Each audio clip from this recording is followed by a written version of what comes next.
வணக்கம் நண்பர்களே, இது உங்கள் சினே டி. இன்றைய வீடியோ ரொம்பவும் மனதை பதற வைக்கும் ஒன்று. இன்ஸ்டாகிராம்ல அழகியல் உலகத்தை கலக்கிய மேக்கப் இன்ஃப்ளூயன்சர் ஆஸ்மிதா சமீபத்தில் தான் ஒரு அழகான ஆண் குழந்தைக்கு அம்மாவானார்.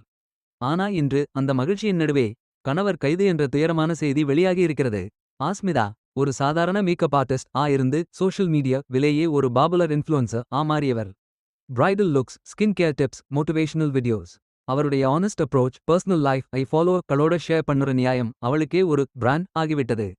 திருமணம், அதற்கு பிறகு மதர்ஹுட், அவங்க வாழ்ந்த ஒரு ட்ரீம் லைஃப் போலத்தான் எல்லாம் இருந்துச்சு. அவள் நல்லவளா இல்லையா என்று கேள்வி எழுப்பும் வகையிலான விஷயங்கள். அந்த காட்சி வைரல் ஆயிற்று. பப்ளிக் அவுட்ரேஜ், ஃபாலோவர்ஸ் பெரும் கோபம்.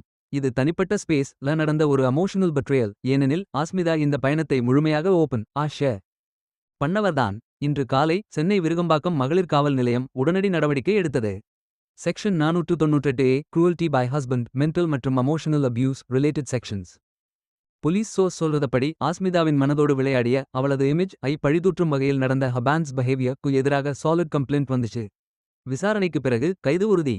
இதுவரைக்கும் பல பெண்கள் அமைதியாக துன்பத்தை தாங்கிக் கொண்டே இருந்தாலும் ஆஸ்மிதா போல சிலர் இனஃப் இஸ் இனஃப் என்று குரல் கொடுக்க ஆரம்பித்துட்டாங்க. இது ஒரு இன்ஃப்ளூயன்சர் ஸ்டோரி மட்டுமல்ல, ஒரு பெண்ணின் மனநொறியின் குரல்.